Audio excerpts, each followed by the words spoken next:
Some betrayals happen with shouting, slammed doors, or lawyers. Mine started with a phone call from my oldest son on a cold Tuesday morning. I was sitting on a wooden porch with a mug of coffee in my hand when my phone started buzzing across the little table beside me.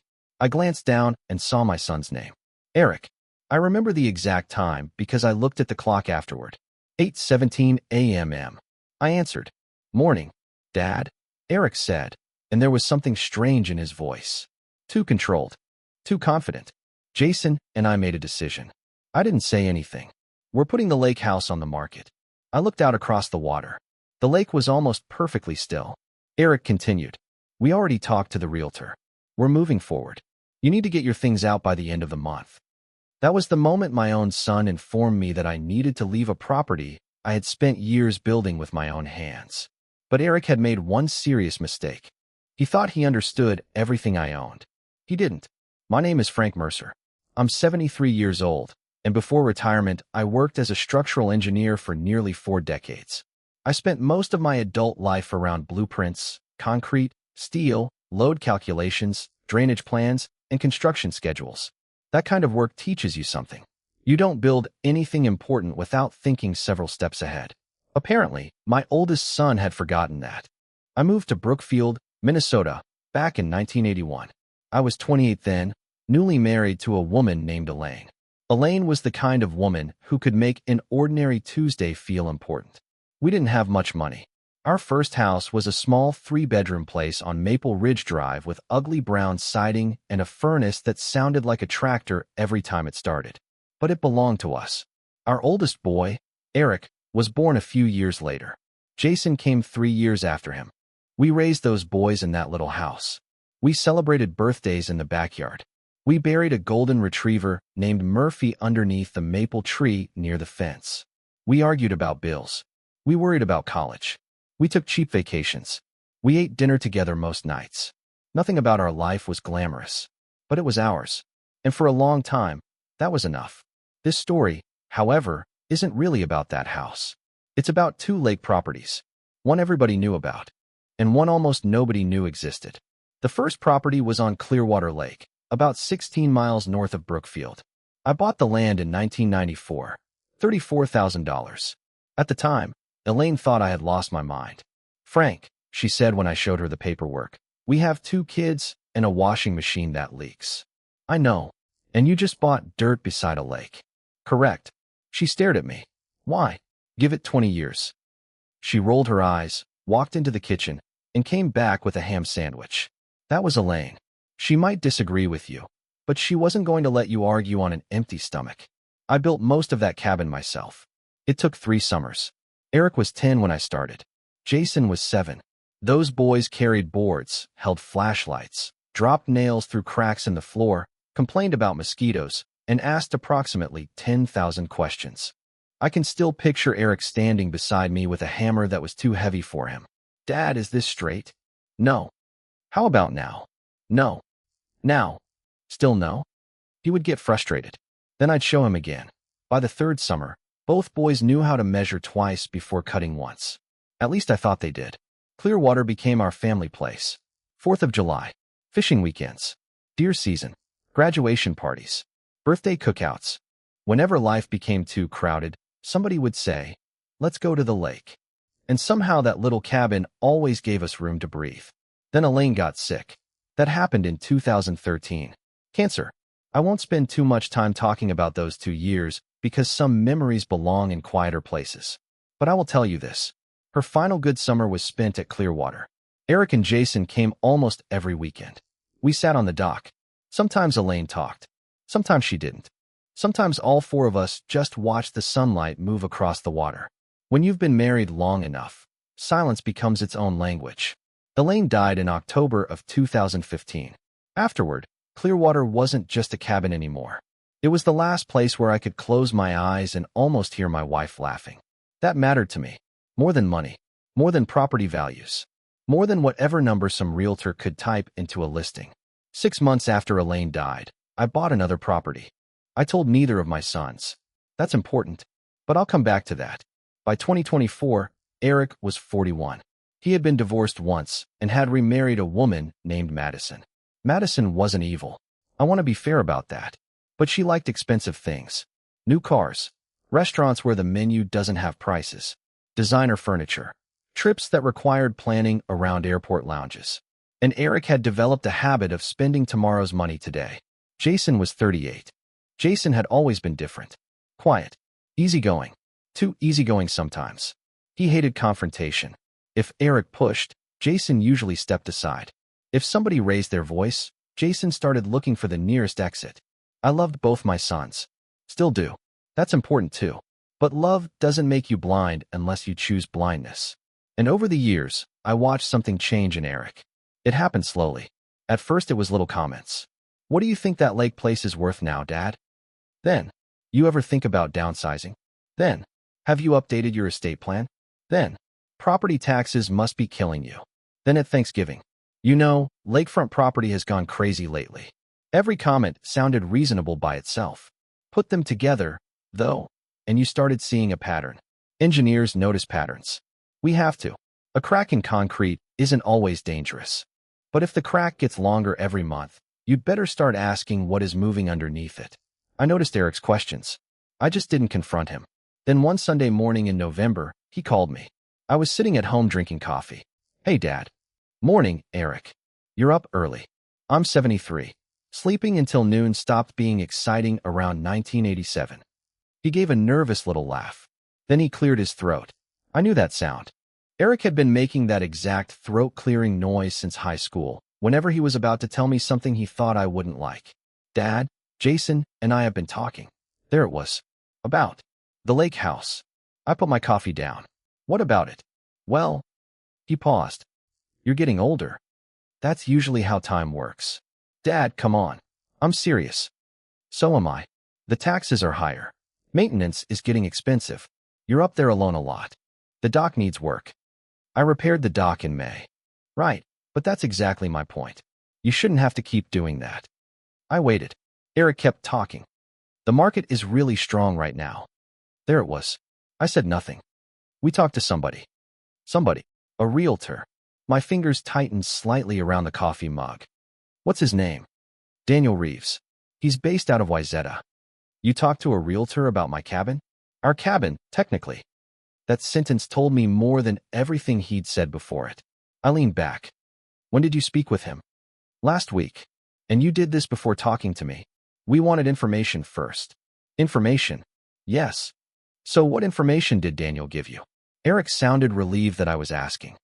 He thinks we could list around 420,000. Maybe get 400 if we move quickly. I stared out the kitchen window. You had a realtor evaluate the property before asking me whether I wanted to sell. Dad, you're making it sound worse than it is. I'm describing exactly what happened. Silence. Then Eric said, Jason agrees. That surprised me less than it disappointed me. Put him on. What? Jason. Put him on the phone. I heard movement. Muffled voices. Then Jason. Hey, Dad. His voice already sounded guilty. Jason. Yeah. Was this your idea? A pause. Well, Eric and I talked about it. That isn't what I asked. Another pause. Longer this time. Eric brought it up. Do you want to sell Clearwater? I just think maybe financially it makes sense. Do you? Jason exhaled. I don't know. There it was. At least one honest sentence. Okay, I said. Dad, I've heard enough. Eric came back onto the phone. Dad, we're only trying to help. I'll talk to you later. Then I hung up. I sat there for almost 45 minutes. No television. No radio. Just me and the ticking clock on the wall. Was I furious? Not immediately. Mostly I was hurt. Those boys had grown up at Clearwater. They knew what that place meant. They knew their mother spent her last good summer there. And instead of asking me how I felt, they had contacted a realtor. But age changes the way you handle anger. When I was 30, I probably would have called Eric back and started shouting. At 73, I knew shouting usually helps the person who deserves the shouting more than the person doing it. So I made another cup of coffee. Then I walked into my office. At the bottom of my filing cabinet was a drawer Elaine used to call my disaster drawer. Insurance papers, trust documents, property deeds, anything serious enough to ruin an afternoon. I opened it. Inside was a thick envelope. I removed a deed. Not Clearwater. A different address. A different county. A different lake. I read it carefully. Then I smiled. 2 days later came Eric's 8:17 phone call. Dad, we've made a decision. I remember those words perfectly. Not, we have an idea. Not, can we talk? A decision. We're listing Clearwater. Daniel already has the paperwork moving. You need to have your personal stuff out by the end of the month. I waited. Then Eric added the sentence that changed everything. We're doing this whether you agree or not. I looked across the lake in front of me. Not Clearwater Lake. The other one. Eric? What? Which lake house do you think I'm sitting in right now? Silence. 3 seconds. Maybe 4. Clearwater. I never said that. What are you talking about? I'm asking a simple question. Dad, where are you? Exactly where I need to be. He sounded irritated. You aren't making sense. I make plenty of sense. You've just gotten used to talking without listening. Dad, go ahead with your listing. What? Call Daniel Reeves. Take photographs. Put up the sign. Do whatever you believe you need to do. You're agreeing? I didn't say that. Then what are you saying? You'll understand soon. I hung up. Now I need to tell you about Lake Haven. In April of 2016, 6 months after Elaine died, I couldn't stand being home. Every room reminded me of her. Her coffee mug was still in the cabinet. Her gardening gloves were still in the garage. One of her sweaters still hung behind the bedroom door. So one morning I got into my truck and drove. No destination. I just drove north. Eventually, I ended up about 50 miles from Brookfield. There was a smaller lake there called Lake Haven. It wasn't famous. There were no big resorts. No crowded marinas. Just pine trees, gravel roads, old docks, and water. Exactly what I needed. I saw a for sale sign. The property sat higher than the shoreline. That caught my attention immediately because elevation matters when you're buying waterfront property. The building wasn't really a cabin. It was closer to a lodge. 3 bedrooms, stone fireplace, large kitchen, heavy timber beams, and a wraparound porch facing west. Every evening, the sun dropped directly across the water. I stood on that porch for maybe 20 minutes. Then I called the number on the sign. I bought the place for $275,000. Cash. Elaine and I had saved carefully for decades. We didn't buy luxury cars. We didn't carry credit card balances. If we couldn't afford something, we waited. Eric used to laugh at me for that. You're allergic to debt, Dad. Maybe I was. But being old-fashioned gave me options. I placed the Lake Haven property into an irrevocable trust. The Elaine Mercer Family Trust. I remained the lifetime beneficiary. The documents were handled by an estate attorney named Anthony Delgado in Minneapolis. Nobody in my family used Anthony. That was intentional. Only one other person knew. My old friend Samuel Porter.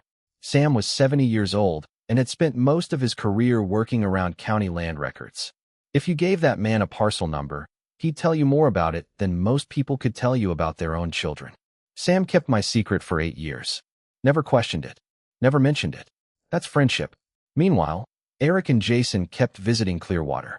They talked about values, taxes, inheritance, maintenance, and 50 miles away sat a property worth several times more. Quiet, protected, waiting, just like me. The Clearwater listing went live on a Thursday. Sam called me. Frank. Yeah. Your boys actually did it. I figured they would. Clearwater is on the market. For $110,000 asking. Who's listed as seller? Eric and Jason. I smiled. Any interest? Already several showing requests. Good. Sam paused. Good. Let it happen.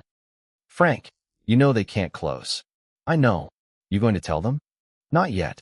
He laughed softly. You always were a patient son of a gun. I'm an engineer. Same thing.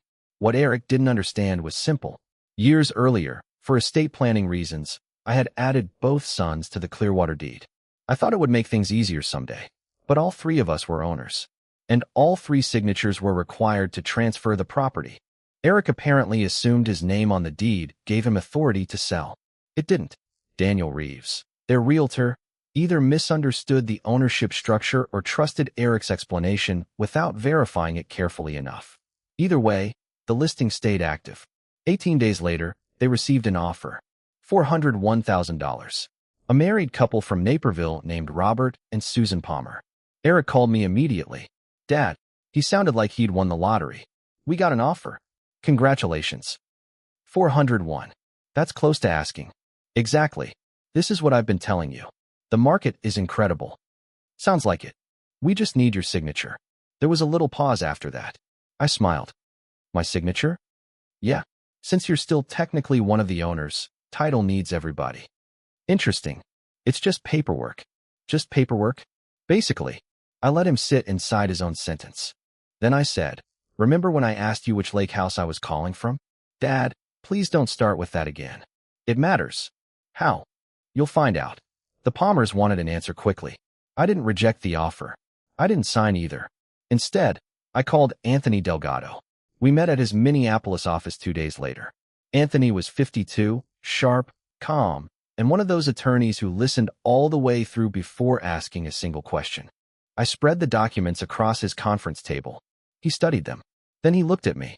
They listed this without your written consent. Correct. And accepted an offer? Correct. And now they expect you to sign at closing? That's what Eric thinks. Anthony leaned back. And Lake Haven? Still protected? Completely. The trust. Untouchable. He stared at me. What do you want to do? I want them to reach the closing table. His eyebrows rose. Frank. I want Eric sitting there in his expensive jacket. I want Jason beside him. I want Daniel Reeves with his paperwork. I want the buyers ready to sign. And then I want you to explain ownership law. Anthony stared at me for several seconds. Finally, he smiled. You've been planning this? No, I've been prepared for it. That's a very engineer answer. It's the correct answer. The closing was scheduled for Monday morning at 9. A title office in Minnetonka. Eric called twice during the weekend. The second time, he asked if I needed directions. I had driven through Minnetonka probably 500 times. But apparently being 73 meant I had forgotten how roads worked. I'll find it, I said. Monday morning, I arrived 12 minutes early. Robert and Susan Palmer were already there. Nice couple. Robert shook my hand. We've heard great things about the property. It's a beautiful place. We're excited. I'm sure you are. Daniel Reeves arrived with a thick folder. Then Jason. Then Eric. Eric wore a dark blue jacket. He saw me sitting there and visibly relaxed. Dad. Eric. Glad you came. Wouldn't miss it. He smiled. So we're good? I looked at him. We're exactly where we need to be. He apparently heard what he wanted to hear. Everyone sat down. The title officer, a woman named Karen Whitmore, started organizing documents. Daniel uncapped his pen. Robert Palmer leaned forward. My phone vibrated. Anthony. Ready. I stood. Karen looked at me. Mr. Mercer? Sorry. My attorney needs to speak with someone. Eric frowned. Attorney? Yes. I looked at Daniel. He needs you. Daniel pointed at himself. Me? You. Eric started standing. Dad, what are you doing? Sit down, Eric. Something in my voice worked. He sat. I stepped into the hallway. Called Anthony. 30 seconds later, I returned and handed my phone to Daniel. Watching that man's face was something I'll remember forever. First confusion, then concentration, then concern, then absolute understanding. His pen slowly lowered toward the table. You're certain? He listened. Okay. Another pause. I understand. He handed the phone back. Nobody spoke. Finally, Daniel looked toward Eric. This closing cannot proceed. Robert Palmer leaned back. What? Daniel swallowed. We have an ownership consent issue. Eric stared at him. What ownership issue? All legal owners must authorize the transfer. They do. No. Daniel looked toward me. Mr. Mercer has not authorized the sale. Eric turned. Dad. I picked up my coffee. Took a sip. Then I said, your mother used to complain that I planned 6 moves ahead. Nobody said anything. I always thought she was criticizing me. I placed the cup down. Maybe she was complimenting me. Jason covered his face with both hands. Robert Palmer was already reaching for his phone. Susan looked completely confused. Eric stared at me. What did you do? Nothing. You stopped the sale. No, Eric. You tried to start a sale you didn't have the authority to complete. 20 minutes later, Anthony arrived. He carried a leather briefcase and looked completely unhurried. He introduced himself. Then he placed the Clearwater deed on the table. This property is jointly owned by Frank Mercer, Eric Mercer, and Jason Mercer. He pointed at the document. A transfer requires proper consent from all owners. Mr. Frank Mercer never provided that consent. Robert looked toward Daniel. So we've been under contract for weeks on a property these men couldn't sell? Daniel's jaw tightened. We're reviewing exactly how this happened. Robert gave him a look. No, I think I understand how it happened. Susan touched her husband's arm. They had paid for an inspection, an appraisal, travel, other expenses. And naturally, they were angry. Anthony explained that they should speak with their own attorney about recovering those losses from the parties who entered the transaction without proper authority. That meant Eric, potentially Jason, and possibly the realtor. Not me. The Palmers left. Daniel left shortly afterward. The title officer gathered her documents. Soon only 4 people remained. Me, Eric, Jason, Anthony. I nodded toward Anthony. He understood. He stepped outside and closed the door. Eric spoke first. You knew? Yes. You knew the whole time. Yes. You let us list it. Yes. You let us accept the offer. Yes. You let us come all the way to closing. Yes. He stood. You could have stopped this immediately. I could have. Then why didn't you? That was the first question he'd asked in weeks that actually mattered. Because if I had told you, you would have argued. He stared at me. You would have said you were helping me. You would have blamed the realtor. You would have blamed the market. You would have blamed taxes or maintenance or my age. I leaned forward. But now you've seen it. Seen what? What happens when you decide you're entitled to make choices for another man because you think you're going to inherit his property? His face changed. I continued. You hired a realtor before speaking to me. Nothing. You listed property with my name on the deed. Nothing. You told me to remove my belongings. Still nothing. Then you told me you were doing it with or without me. I looked directly at him. What exactly did you expect me to do? Eric had no answer. I turned toward Jason. Sit down. Jason was already sitting. Eric eventually returned to his chair. I'm going to talk, I said. You're going to listen. Jason nodded. Eric reluctantly did the same. First, Clearwater isn't being sold. Jason exhaled. I intend to use that cabin as long as I'm physically capable of getting there. I looked at both boys. You're still welcome there. I'm not banning you from the family cabin. Jason's eyes started watering. But things are changing. I reached into my jacket. Yesterday, Anthony and I completed some estate changes. Eric's expression tightened. What changes? The kind I should have made earlier. I placed a document on the table. Clearwater is returning to my sole control. Eric stared at me. What? Your ownership interests are being removed through the restructuring we prepared. The property will remain under my control. Dad, you wanted authority over Clearwater. I looked him directly in the eye. Now there will be no confusion about who has it. Jason looked down. Then I placed another document beside the first. This one concerns Lake Haven. Eric frowned. What is Lake Haven? There it was. The question I'd been waiting for. A second property. Both sons looked at me. What second property? Jason asked. I bought it 6 months after your mother died. Eric stared. You own another lake house? A lodge. Where? About 50 miles north. How long? 8 years. Eric leaned back. You never told us. No. Why? Because I didn't need to. He looked offended for half a second. Then curiosity took over. What's it worth? That question. Even after everything. That question. I almost laughed. Instead, I looked toward him. Interesting that that's the first thing you want to know. His face tightened. I didn't mean. Yes, you did. Silence. The property sits inside the Elaine Mercer Family Trust. Jason looked at me. Mom's name. Yes. Why? Because the money that bought it came from the life she and I built together. I unfolded the document. I changed the successor beneficiary. Eric went still. What does that mean? It means neither of you will inherit Lake Haven. Jason closed his eyes.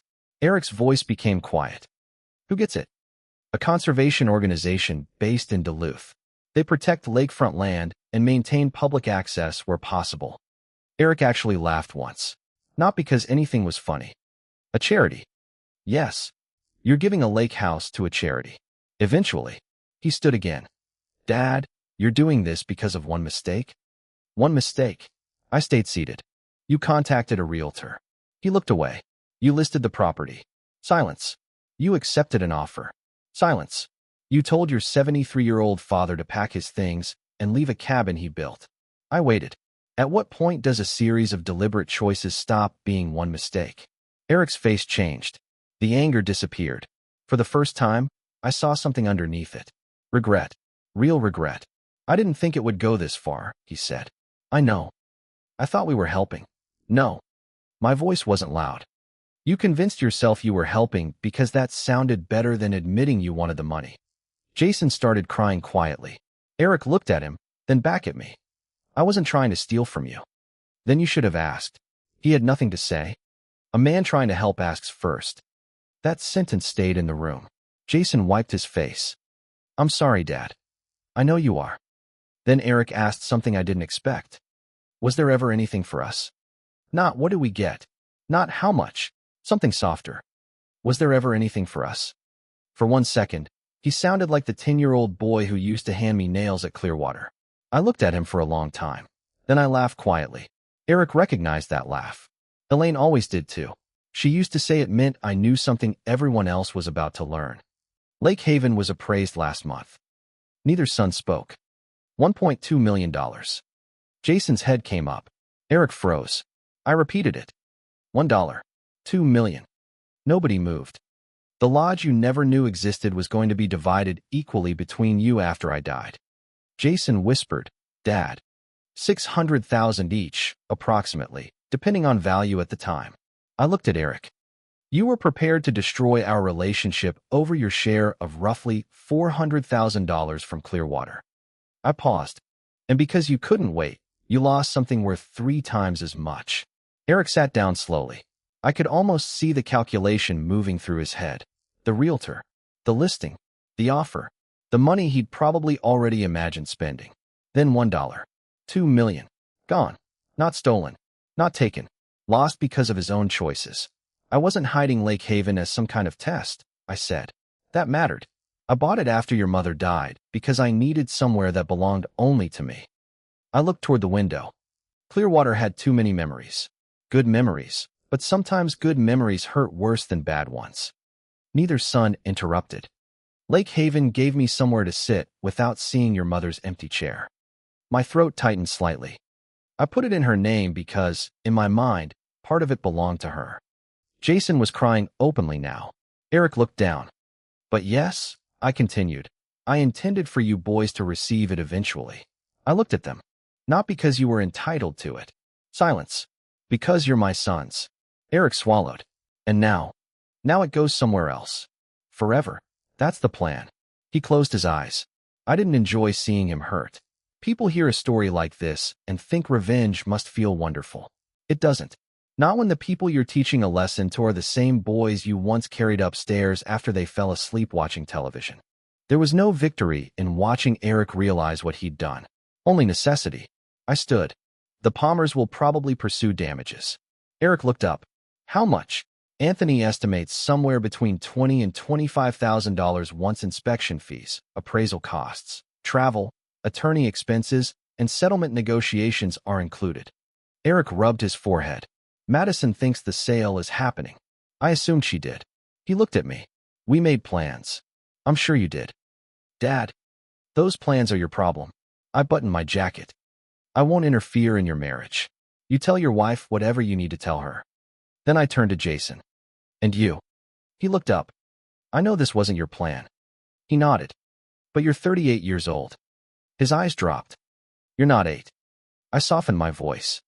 You've spent your whole life letting your brother make decisions because disagreeing with him is uncomfortable.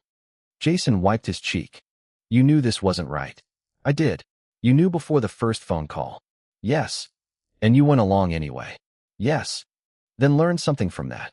He nodded. Being quiet doesn't make you innocent. That one hurt him. I could see it. But sometimes the truth hurts because it finds the exact place you've been protecting. I walked toward the door. Dad. Jason's voice cracked. I stopped. We're sorry. I looked toward Eric. He didn't say anything. But his shoulders dropped. His eyes were wet. That was as close as Eric could get in that moment. I know, I said. Then I opened the door. Before leaving, I turned around one final time. You're still my sons. Both looked at me. That hasn't changed. Eric swallowed. But trust isn't the same as blood. I put my hand on the door. Blood is something you're born with. Trust is something you build. I looked at Eric.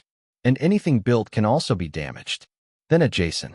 If you want it back, start rebuilding. I left. Anthony was standing in the hallway. How'd it go? About how you'd expect. Still speaking to you? Ask me next Christmas. He smiled. We walked outside. It was bitterly cold, the kind of Minnesota morning where your nose hurts after 3 breaths.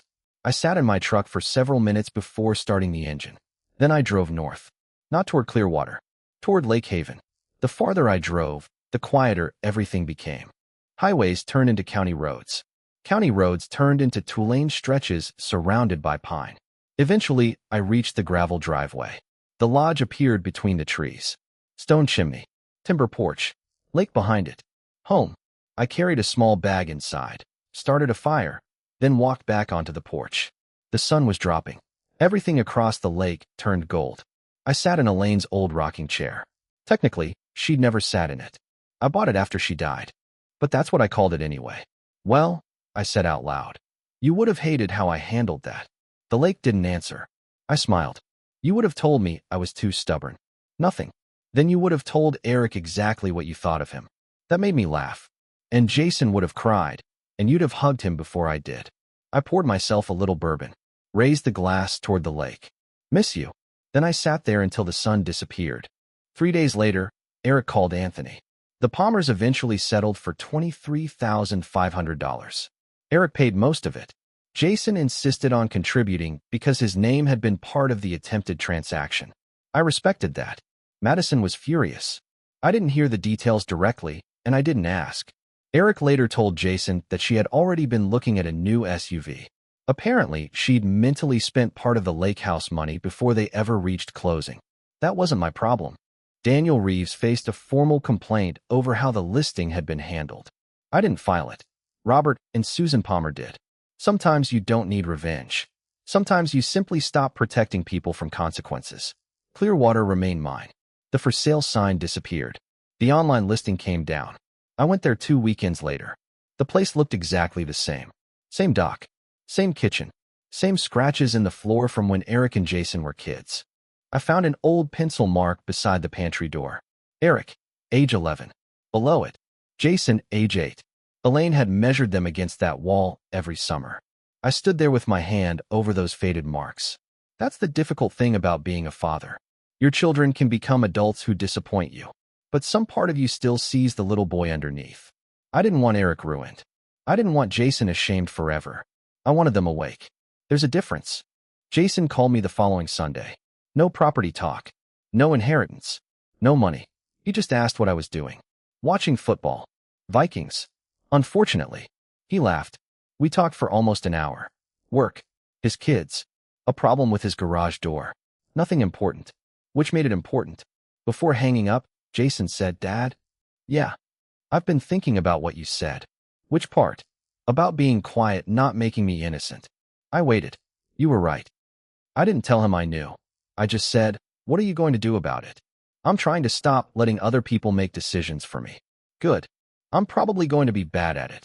Most people are bad at things before they're good. He laughed. That's such a dad answer. Occupational hazard. That conversation gave me hope. Eric took longer. Almost a month.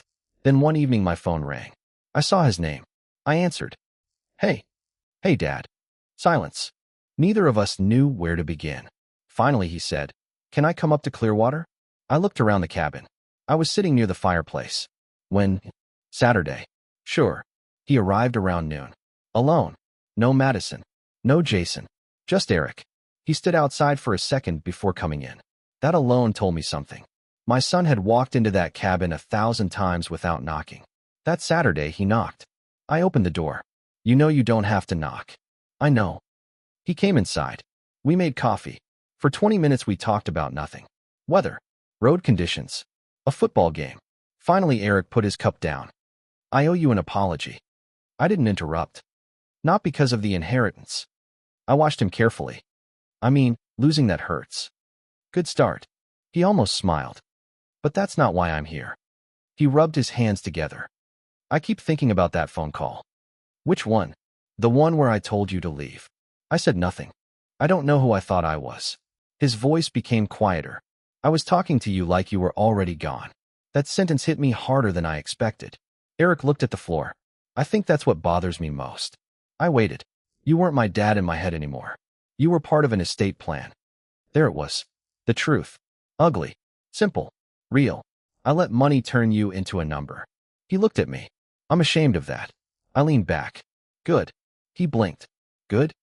Shame can be useful if you don't live inside it forever. He nodded slowly. I don't expect you to change anything. Good.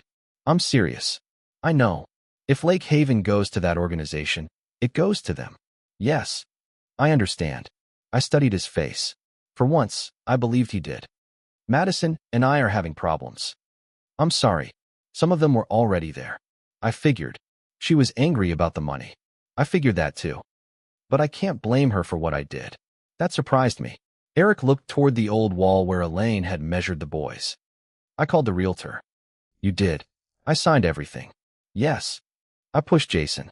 Yes. I called you. Yes. So it's mine. I nodded. That's called ownership. He laughed once. Funny word considering this whole thing started over property. Maybe you finally understand the useful kind. We sat quietly. Then Eric asked if I needed help replacing a section of railing outside. I almost laughed. You offering help before making a decision? He looked embarrassed. Yeah. Progress. We spent the afternoon repairing that railing. Just like years ago. Me measuring. Eric holding boards. At one point he cut a piece too short. He stared at it. I stared at him. Don't say it, he said. Measure twice. Dad, cut once. I knew you were going to say that. You've known for 30 years. He laughed. A real laugh. For a few seconds, he wasn't a 41-year-old man with debt, marriage problems, and a failed real estate deal. He was my son again. That didn't erase what happened. Nothing does. Forgiveness isn't amnesia. Trust doesn't magically return because somebody says sorry. But that afternoon was another board in the rebuild. And rebuilding was something I understood. Lake Haven still belongs to the Elaine Mercer Family Trust. The beneficiary change remains in place. People sometimes ask whether I'll change it back someday. Maybe. Maybe not. That's no longer the point. My sons needed to understand that inheritance is a gift, not a debt parents owe their children. Everything Elaine and I built came from decades of work. Early mornings, missed vacations, used cars, packed lunches, mortgage payments, savings accounts, sacrifice. None of that became Eric's property simply because he happened to be my oldest child. And none of it became Jason's because he was the younger one. If I leave them something someday, that's my choice. If I leave it to conservation, that's my choice too. The biggest thing I learned from all this wasn't about deeds or trusts. It wasn't even about money. It was about the danger of assuming somebody's future belongs to you. Eric looked at my property and saw his inheritance. I looked at it and saw my life. Those are very different things. He saw numbers. I saw Elaine handing me a sandwich because she thought buying lakefront land was insane. He saw $400,000. I saw two little boys carrying lumber through mud. He saw an asset. I saw my wife's final summer. And Lake Haven? Eric eventually saw $1. 2 million. But I saw the place that kept me sane after Elaine died. That's why money can be dangerous inside families. Not because money itself is evil. Because two people can look at exactly the same thing and see completely different value. One sees dollars. The other sees years. One sees inheritance. The other sees memories.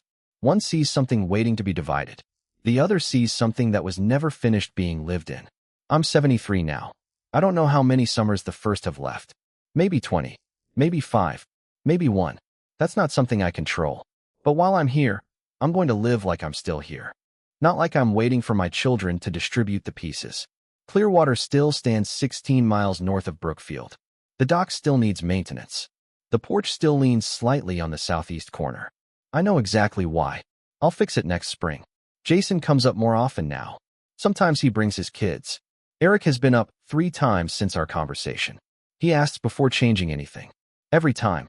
Even stupid things. Dad, mind if I move this chair? Eric, it's a chair. I'm asking. I noticed. We laugh. That's how trust comes back. Not through one giant apology. Through 100 small moments where somebody chooses differently. Lake Haven remains quiet. Sam Porter visits occasionally. We sit on the west porch. Drink coffee in the morning. Bourbon at sunset. Sometimes we talk. Sometimes we don't. Good friendships don't require constant noise. Neither do good places. Last December, Sam looked across the frozen edge of the lake and said, "You ever regret not telling them sooner?" I thought about it. No. Not even a little. Maybe I regret that there was something to tell. He nodded. He understood. I wish my sons had never given me a reason to protect my legacy from them. But wishing doesn't change what happened. Planning changes what happens next. That's something 40 years of engineering taught me. You can't always prevent pressure. You can't prevent storms. You can't prevent ground movement. But you can build for it. You can reinforce weak points. You can leave room for expansion. You can design something strong enough to survive forces you hope never arrive. Families aren't so different. Elaine understood that better than I did. She always said I treated life like a construction project. Maybe she was right. But here's what I know. A foundation doesn't care what you intended. It cares what you built. Trust works the same way. Eric intended to tell himself he was helping. But what he built was betrayal. Jason intended to avoid conflict. But what he built was complicity. And I intended to protect my family. Maybe somewhere along the way I protected the property too carefully and the relationships not carefully enough. That's something I've had to think about. I'm not pretending I handled everything perfectly. Maybe another father would have stopped the listing immediately.